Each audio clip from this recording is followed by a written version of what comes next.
glamorous orgy here at Chase.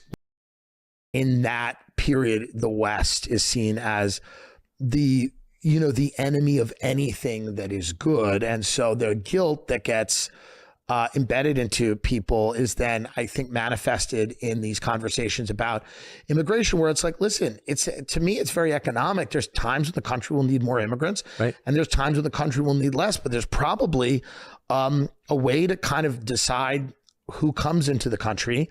We should be able to check their background to make sure that they are not terrible.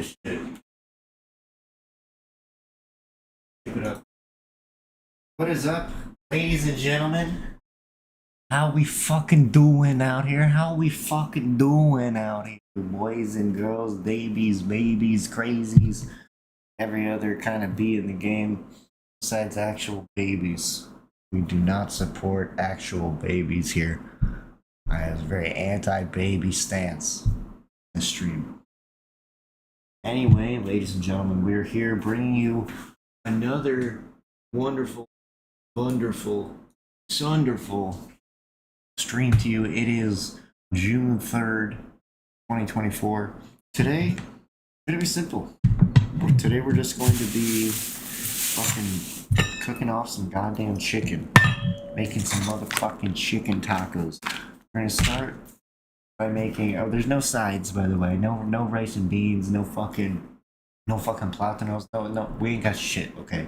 I got boneless, skinless chicken thighs. I got a white onion. I got a jalapeno, bro. I got some cilantro. I got a lime. We're gonna make a quick little marinade out of I don't know, a bunch of bullshit. It's not even gonna be like a marinade. More gonna be like an actual spice blend, just a coating for the chicken. So we got a couple things here. We got some. Let's see. We got some cumin.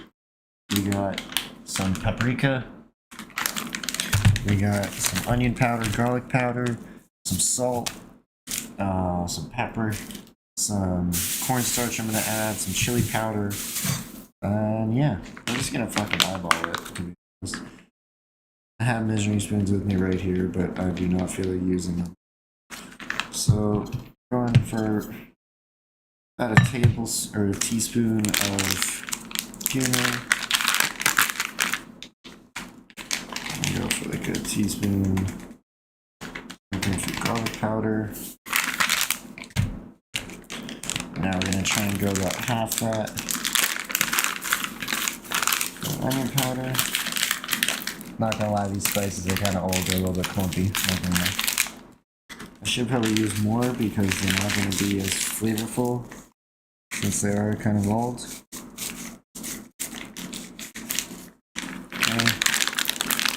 Onion powder. Next, we're gonna absolutely slap it up with the chili powder. Just gonna go bomb crazy with the chili powder. Lots and lots of chili powder in there. Yeah, because again, probably not gonna retain its spice super well and stuff. And then it's kind of clumpy, so I'm just gonna go ahead and break it up. My old fingies a little bit. Because I think that's all the clumpy spice is done. Next, let's go ahead and add some salt.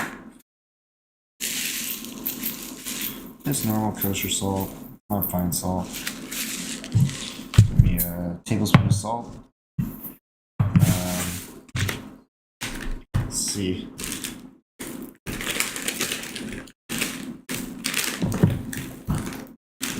Oh, and then I wanted to do, just to get it to hold a little bit better and coat my chicken nice and well, I got some cornstarch here.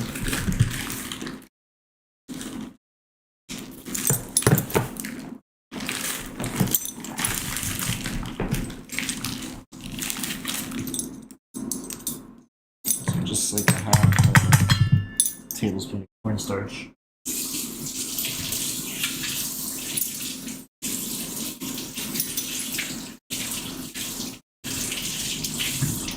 I keep my cornstarch in just a unlabeled white bag, so it looks very, very ominous, my cornstarch, I'm not gonna lie. Yeah, I don't want to touch that right now, my hands are wet. we can just stir this up, give it a little stir.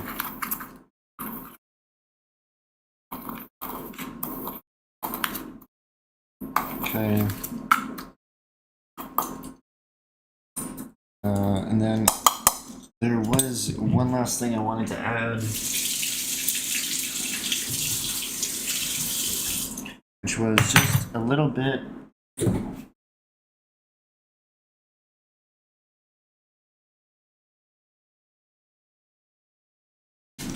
of lime zest. I find that adding lime zest, it's very underused, you know, like we're gonna use the juice, but might as well use the lime zest as well. It has kind of a different flavor to it. A little less acidic, more kind of citrusy. Yeah. So we're just gonna give our lime a rinse because it came from Rabba. It's just sitting out in barren Rabba. Like a pathetic little lime it was. This little shitty ass lime. And then we're just gonna try and dry it off a little bit. Let's actually dry it off with the paper towel here so it's not too wet. Anyway, we're gonna take our kind of still wet lime. And we're just gonna start microplaning in on this zest here.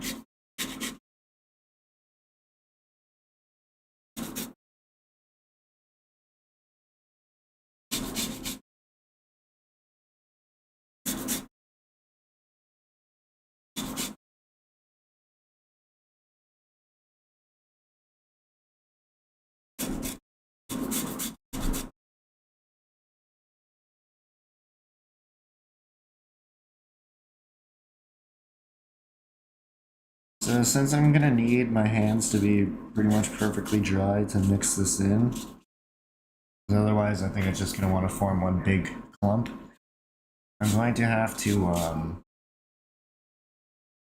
wait a little bit before I add it. So yeah, just microplane away at this lime. My technique for microplaning is not really the best. Some people have just these long strokes where they go down the whole line.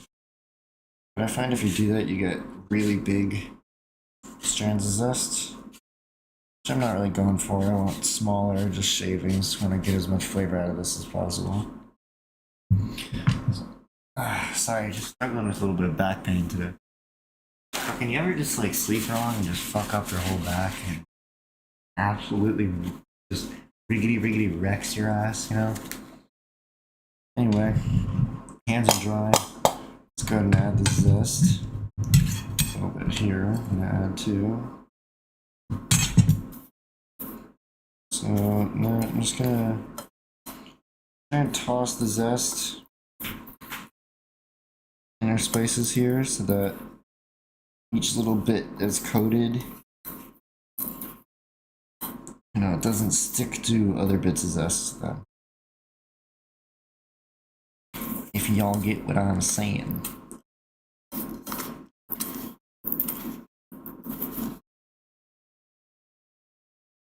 Okay.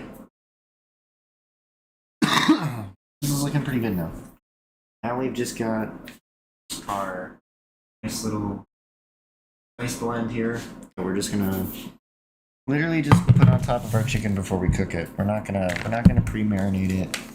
This is gonna be kind of a quick cook anyway. A little bit extra lime zest there. Okay.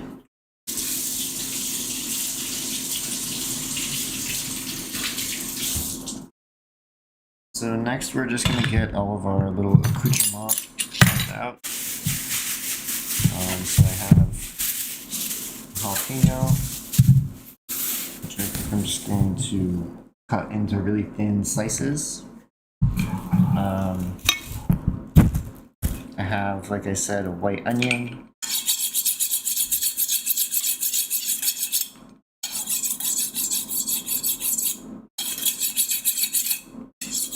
With the white onion, I'm gonna do like a small dice.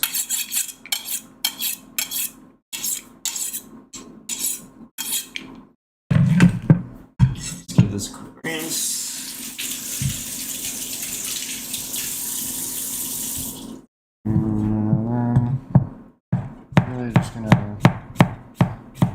try and cut very, very thin rounds. I like the jalapeno rounds. They're kind of just like putting like a thin round on top of each taco. I could remove the seeds and dice it, but to be honest, I don't mind that. That's enough. I don't even need to use the whole thing.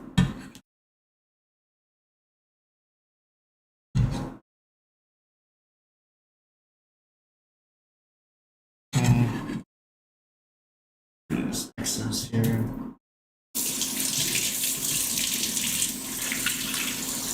Wash my hands so I don't fuck myself if I touch my eye. God, it hurts to breathe. Oh, bad.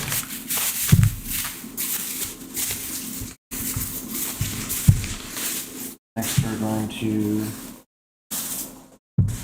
I could probably do this while the chicken is cooking, to be honest, but it's more of a cross-contam thing. So, next, we're going to take our onion, and we're going to cut the top off. We're going to cut it in half. Take the smaller half, so you don't need the bigger half. Again, this is just for us. This is just for us. So,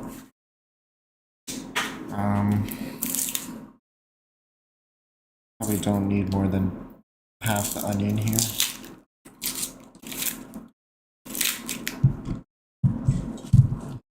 So next, just very simple dice. This knife isn't super sharp. Not gonna do this super fast, but make her cut across.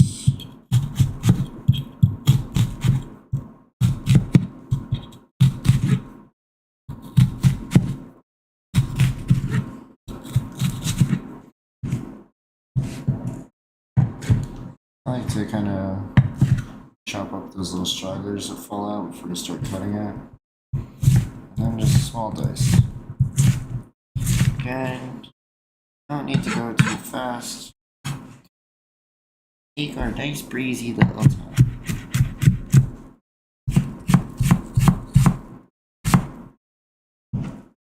And sometimes you get these where you can the slice through.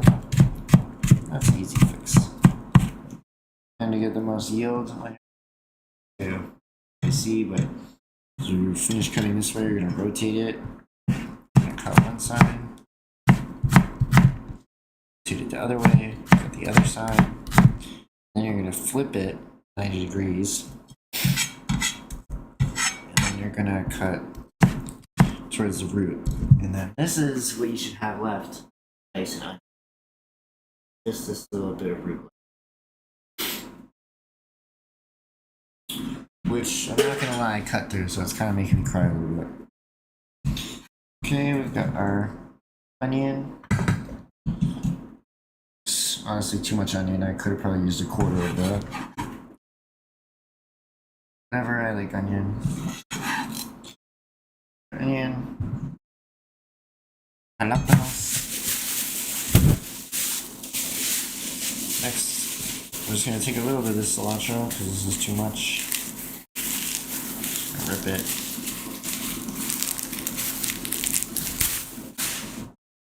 And give it a little quick rinse.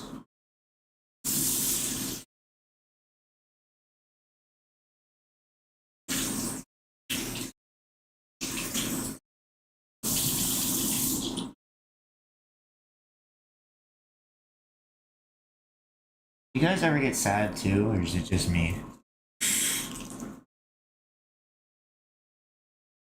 Anyway, then we're just gonna make a nice little bundle here as best we can.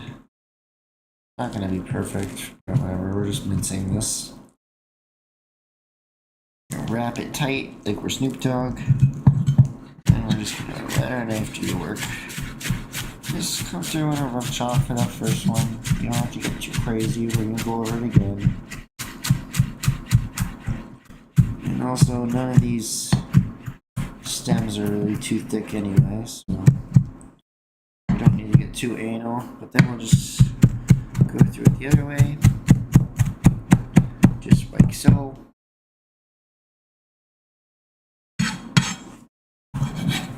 There we have our. Actually, I'll go through it one more time.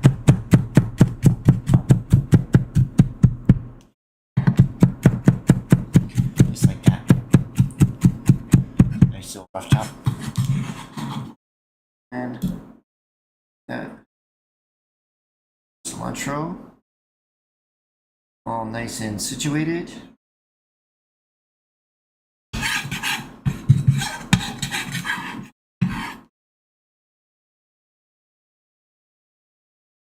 Now for me, I like a traditional taco. That's really all the accoutrement I want. So, the lime, I'm gonna cut it right before we serve, right before we eat. Because otherwise limes tend to just kind of dry out a little bit.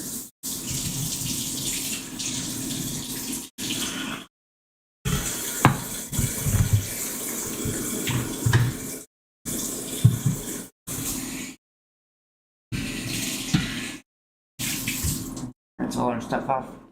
Okay, so now I have to pick a pan.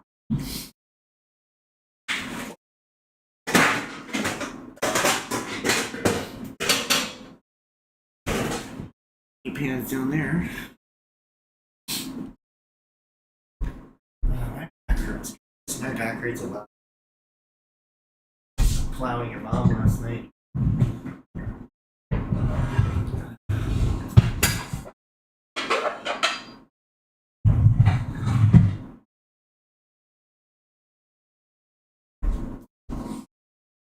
I think this stainless steel should be good. So we're gonna want a good sear on our chickie here.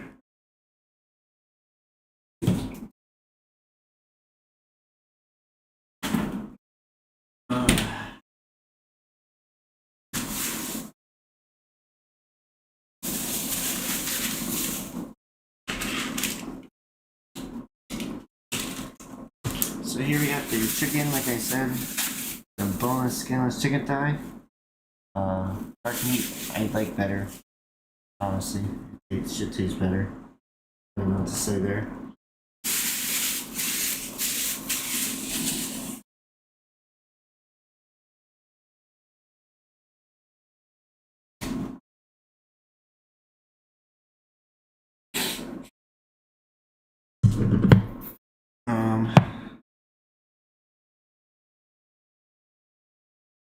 Me.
So right now I'm just trying to get this chicken coated. A little bit of seasoning. Not gonna be perfect, but as much as I can. Yeah.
We got all our chicken coated here. Just out, wash my hands.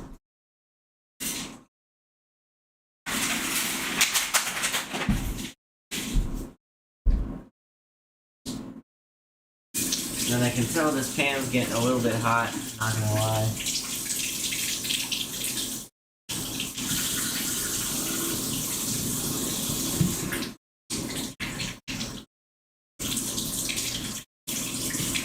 I'm wondering how hot this pan is. It has the bead effect. The water bead effect is happening. So that's how hot this pan.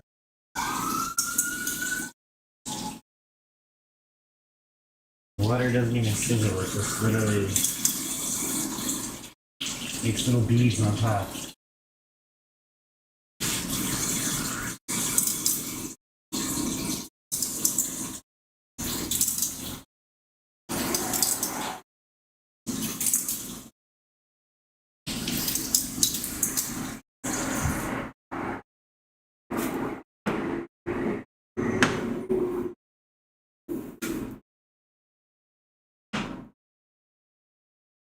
Which that is very cool looking to see, I'm not gonna lie.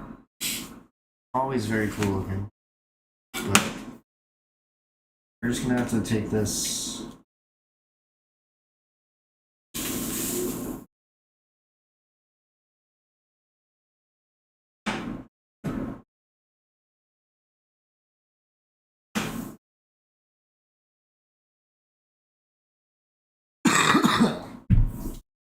Just off the heat for a little bit, guys. Let's watch. This shit was crazy.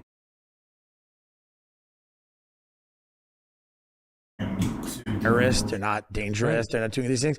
I don't think that's an unreasonable ask. Well, if you're importing millions of people, over 10 million people, with no education and no skills, high-tech skills, at exactly the moment when technology, AI, is going to eliminate millions of jobs, especially low-end jobs. Yeah. What is that? That seems crazy. What seems like intentional harm. Yeah, well, it certainly seems that the people don't really care. I don't think people care. I think that's, you drive through. I think a lot of people have just written off large swaths of the country. I travel around doing comedy all over the country. You see places where people go, oh, they've given up on this. They've given up. They don't care. I mean, I remember Detroit when people just went, oh, that's bankrupt. It's done. It's coming back now, but it was an American city. People just went, we don't care. And people gave up. This happens all over the place. And I think. So you're a real estate investor and a nonstop traveler. I travel a lot. Yeah. So where are the places that you think are promising over the next 20 years? South Florida, anywhere south of Jupiter. I mean, I think East Coast. Yeah, East Coast. There's a business climate there that people like. People like. The thing that's happened with California, which was a beautiful and amazing and a great state. It's like there's this idea that you can't do it in California. It's so hard. There's so many regulations. Everything costs so much money. The houses cost so much money. It really is a dream, and it's kind of a pipe dream. And New York is becoming like that too. There are these places that have become so unattainable for people that they're going elsewhere, and they're going to Texas, going to Florida, and it's not always political either. Some of it is. Some of it is economic. Doesn't sound political. Yeah, no, it's people that are like, sounds way deeper. I can't afford to live here, and then the value of what I'm getting for my money is not worth it anymore. If I'm living in Venice Beach, California, but somebody climbs over my wall and decapitates my wife, I don't care that the Mexican food is better. Right. There is something, right. There's a trade-off. Fair. Yeah. So I think that's happening, but South Florida is good. I think that, Texas, I think Central Texas is still going to grow. I think it slowed down. Austin was like a boom during the pandemic. Central Texas, I think will grow. I think like Idaho, I think any of those areas, obviously Montana, all those areas are going to be very expensive. Idaho, I think, climate-wise is going to be pretty good. Any of those mountainous regions that are incredibly pretty, and I think they're not going to be 115 degrees and stuff. So I think a lot of people will probably migrate in that area. I think How about that motherfucking Hudson, New York, that area, anywhere that's an hour and a half, 2 hours out of the city, because people are working remote or they're working 2 or 3 days a week. Areas like that, I think that Hudson Valley is going to be big. Smoky in here. What about the West Coast? Listen, Arizona, certainly, if you could take the heat. not a coast. No. I mean, Washington, Oregon, I California. think Washington State, of all of those, Washington State is the most resilient. I think Portland is tough. I think that unless they reverse a lot of their policies, that's going to be tough. But I think the lifestyle of the West Coast, Washington State's a beautiful state. Yeah. Seattle's a little bit of a mess, but most people live there not to live in Seattle. They live there to live in the mountains and the lakes, and it's beautiful. I think Washington State, I think the tax system's a little better, and I think that there's a lot of people. I would say that area holds and builds in the West Coast, and I think I think Orange County, California, which is about an hour and a half south of LA, where the DA actually prosecutes crime and people feel better raising their families there, and they get that lifestyle of being by the beach and things like that. I think that holds, and hopefully San Francisco's get reversed and gets better. And I don't know. I tend to think that it may come back. I don't know, but that would be a hope too. What about home ownership? Like, you grew up in a world, you're not even that old, where people owned their homes, like middle-class people owned homes. Is that over? Man, this shit's looking It seems to good. be over in the sense that it's becoming more and more difficult, I think, for people now. There's trade-offs to owning a home. Owning a home is not perfect for everybody. It's not right for everybody. It's not. I burned the fuck out of this shit. Always ideal. It is ideal for people that have the finances to do it and to live. Jeez, delete this one. I think people are looking at their lives now and they're going, the amount of money and work and all the things that we're going to have to do to own this home is going to kill us. And that it shouldn't be that way. But I think that's what's happening. So I think the trade-offs now are much higher. Why isn't anyone running on home ownership? That was like a pillar of American society. Because you got to shut down the real estate lobby. You got to shut down all these people. You have to stop. But they're like the worst people in the world. I know, they're the worst. But people won't tell. There's this idea that, and I think, again, it's like, we are a capitalist country. I'm a capitalist. I think it's great to make money, but I do think that there is a point where consolidation, you have all these companies, you have 3 or 4 companies running everything, doing everything. You're preventing the spirit of capitalism. You're preventing small businesses. You're preventing competition. You're preventing all these things. And it's become like kind of a, you have this conglomerate of all of these different multinational corporations that just are these nameless, faceless blobs that own the government. I mean, it's just hard to imagine, people opening a restaurant, starting a bed and breakfast, opening a hardware store, opening a business. They can't do it. And I think that now owning a home is the new opening a business. Where it's like, I remember like 20 years ago, people were like, we can't open a business. What are you, nuts? Now it's like people going, oh, I can't own a home. So, because I remember people in this country used to open businesses. That was also a thing. People used to actually have a business and work for themselves. That has all been put out. I mean, there's still people doing that, but it's very few. And corporations run everything. You go to New York City, everything's a Chase Bank. Everything's a steakhouse that has 15 locations. Everything is, and it used to be like mom and pop diners and stuff that had great food and weren't that expensive. And like, maybe you waited a little longer. Maybe there's an attitude. Maybe there's a crazy person there who ran the place, who was kind of an eccentric, but it was fun. Now everything's corporate. I mean, every sushi restaurant looks like every steakhouse, and they all look like hedge funds. You know what I mean? Like, you go into every place and you're like, what does a hedge fund look like? Just kind of marble and like a neurology clinic, right? So everything, and I know you're big on architecture, so that's one of my things too, is it's like the sameness of everything, how hollow and corporate it is. It's designed to just, exist primarily on a screen. And, it's like, you lost. That's the thing. And people go, oh, who cares? These small businesses. Like, no, but the country you live in is fundamentally different. You see different things. Physically different. Why does nobody notice that? Nobody notices. Nobody cares. People they're just being ushered into this new thing, and nobody's asking. Everything is the same 10 corporations. It's the same 20 restaurants. You go to, you go to any town and you have the football stadium, the baseball stadium, you have the two chain steakhouses everyone's heard of, a Cheesecake Factory, a mall, a bad area, some like historic place that no one goes, and a Marriott, a Hilton, a nice old hotel that's kind of broken down but is kind of like charming, and it has a brunch on a Sunday, and then it's surrounded by 45 minutes to an hour of urban decay. That's every city in America outside of 10.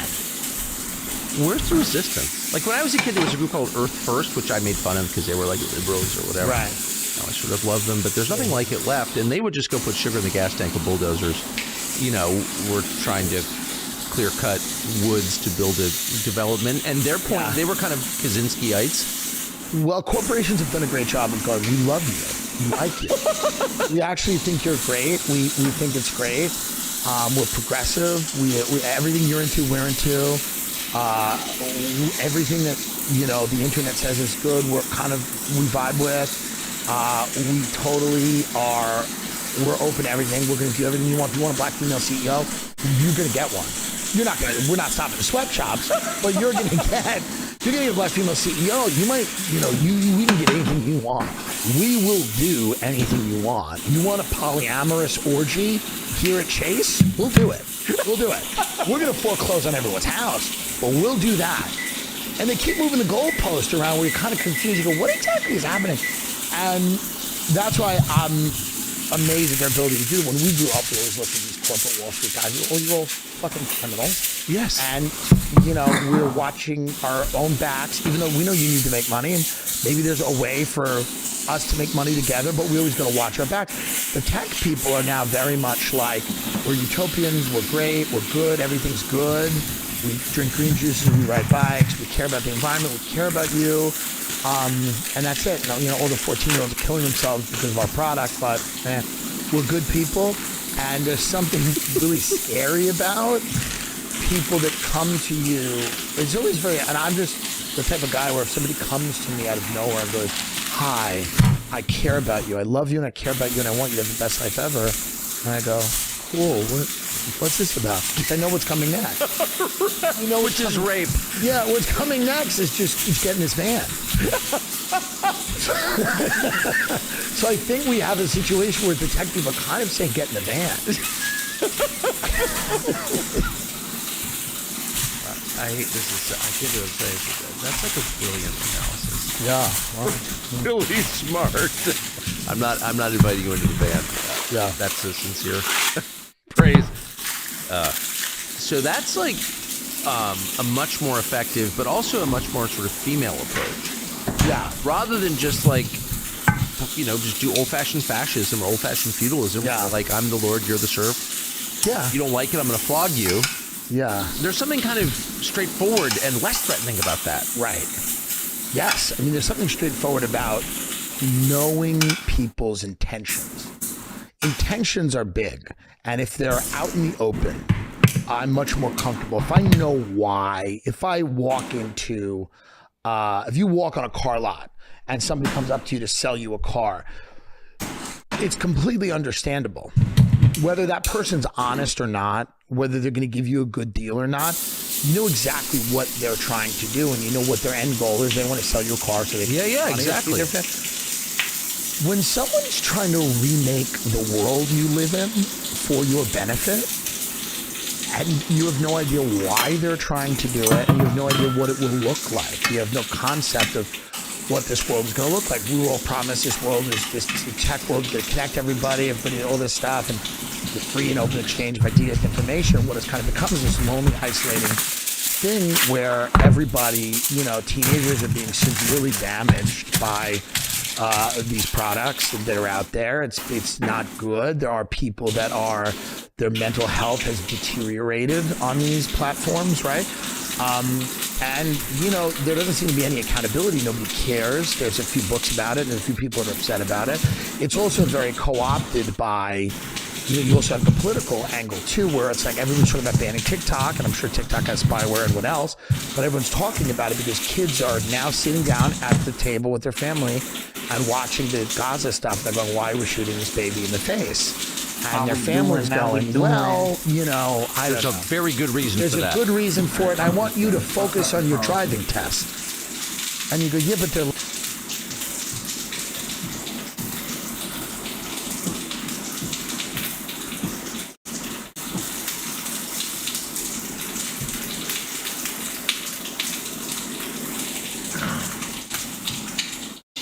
We got our first round of chicken done. Our tortillas are in the oven right now. Second round of chicken is done. Hopefully we can get a little bit more manageable color on the second round. First round, a little burnt, not gonna lie. A little burnt. A little bit burnt.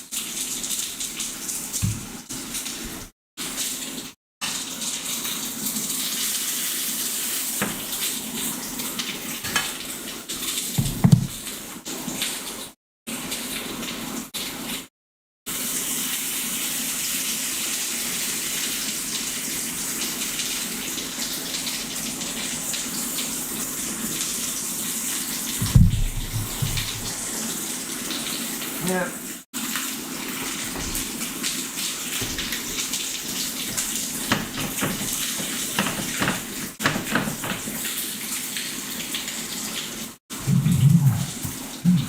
So what else is new with you guys, eh? I had a really boring day today. It's hard for me to really care about this stream just because it fucking hurts. Fucking hurts to breathe, man.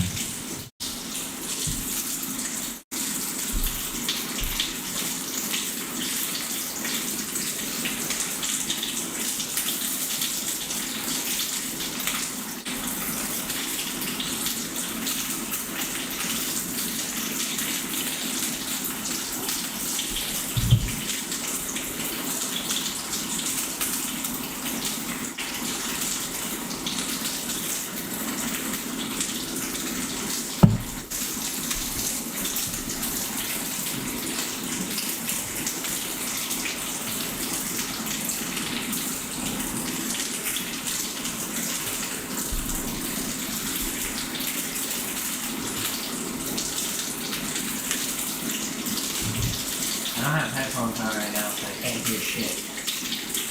As if that would be they're doing someone talking to me.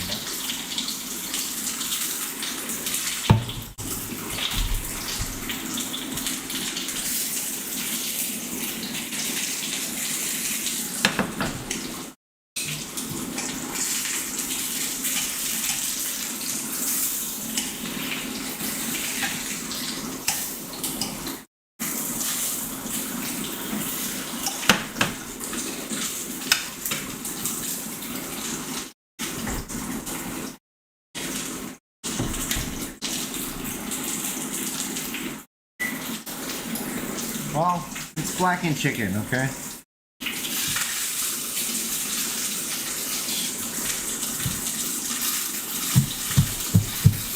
This shit's gonna be so good, chat. I'm so excited, chat. Listen to that sizzle, chat. We got the flip. Now we're over here. Like, what up, Nick? How you doing, motherfuckers? Yeah. Boom. Wow. Listen to that sizzle.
hurts, chat.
Looking for some butter to deglaze this pan with? No problem, I'll use beer instead.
Okay, these pages are all done.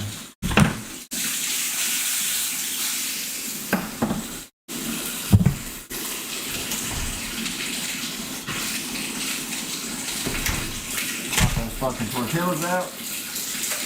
Turn the heat off.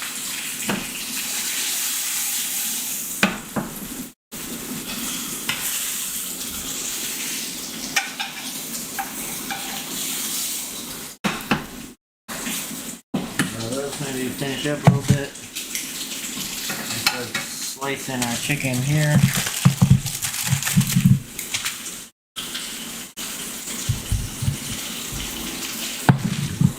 Let's see. Oh yeah.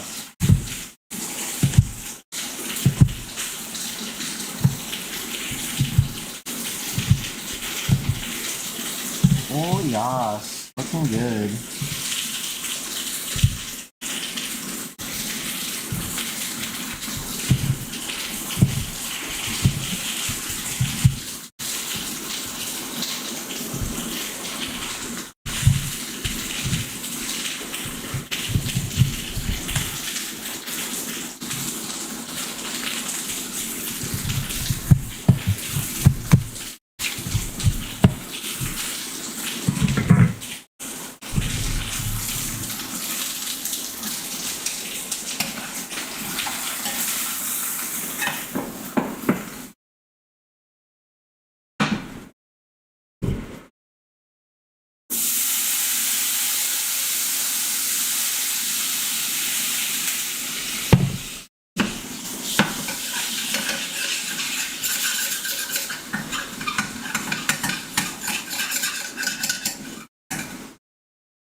A secret to cleaning your pans well, do it while they're still hot. Makes it so much easier if you clean your pans while they're still fucking dripping hot.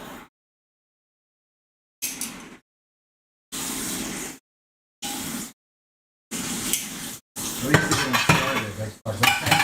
The pan isn't perfectly clean, but it is so much easier. It's gonna be so much easier now. There's nothing on the bottom. Alright. Let me cover this. Let's get a fucking round of tacos going here, motherfuckers.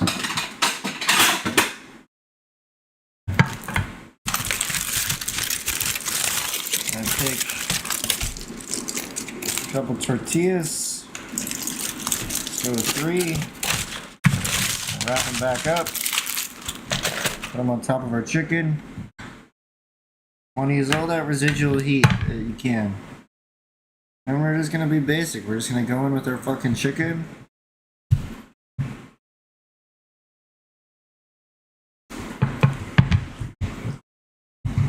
Load these bitches up.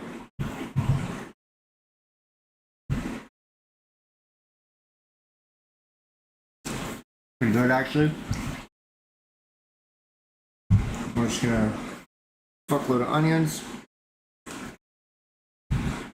You got lots. Camera. Some onions. Lots of cilantro. I mean, lots of cilantro. I fucking love this shit. Give me all that shit. Give me more. Yeah. Couple pieces of Jap.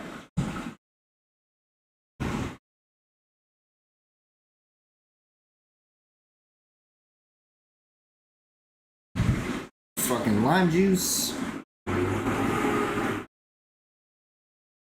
Man, check this shit out. Look at what we got here. Almost no time at all.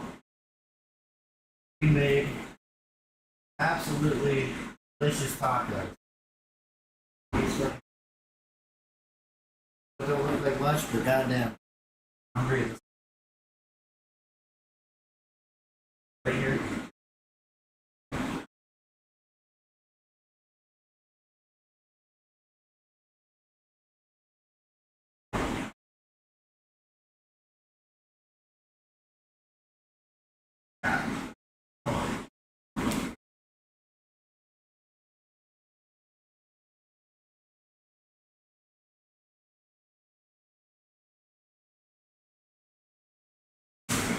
Come on, God.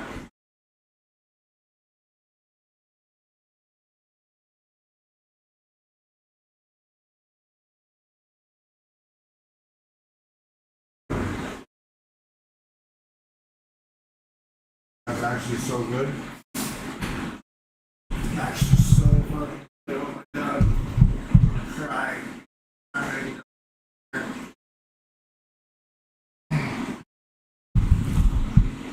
Oh my God.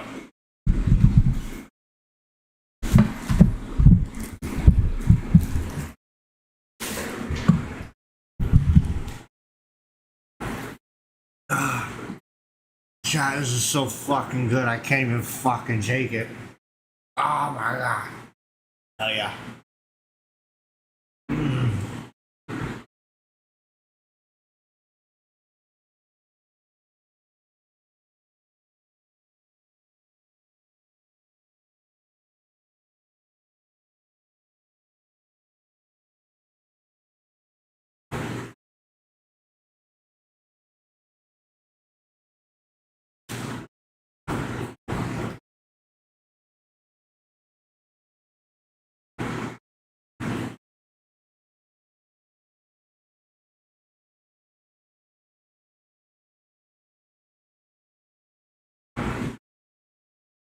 Chat, this is good as shit. I can't even talk right now. I'm sorry. I mean, fuck. I mean, look at this. Just look at this. Okay. Look at that. Blackened chicken, onion, tortilla, fuckloads of cilantro, lime juice. All you goddamn need. All a motherfucker needs on the planet Earth. All the nutrients required for a healthy growing boy. Right there, motherfuckers. Oh my god.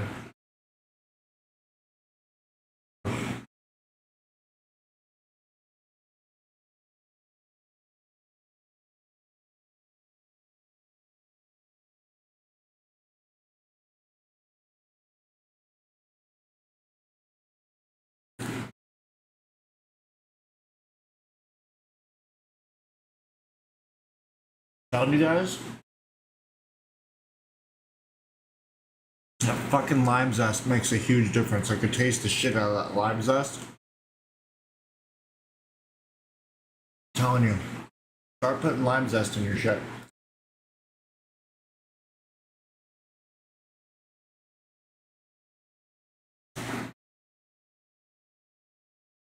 Especially like meats.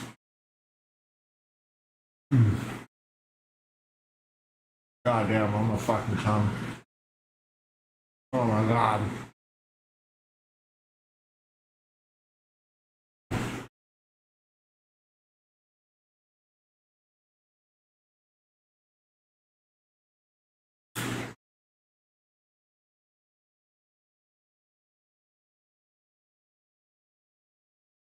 Oh my god.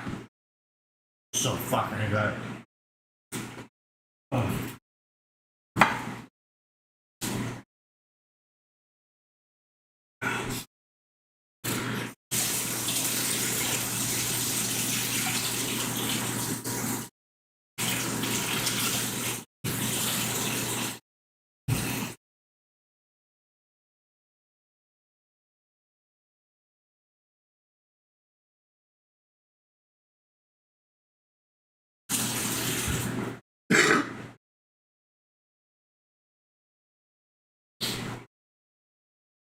Alright.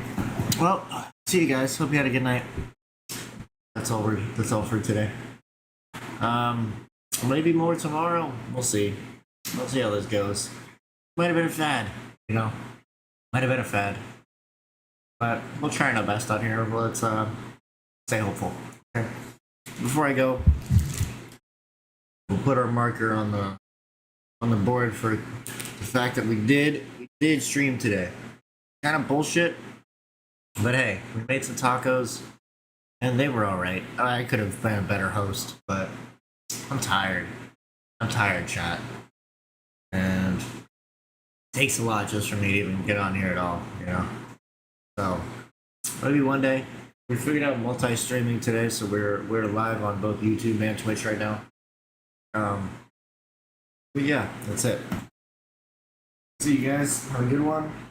Love you dearly, and yeah, peace. One more mark on the board.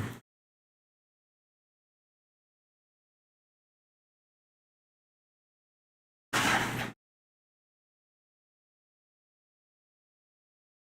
right. Have a good one, chat.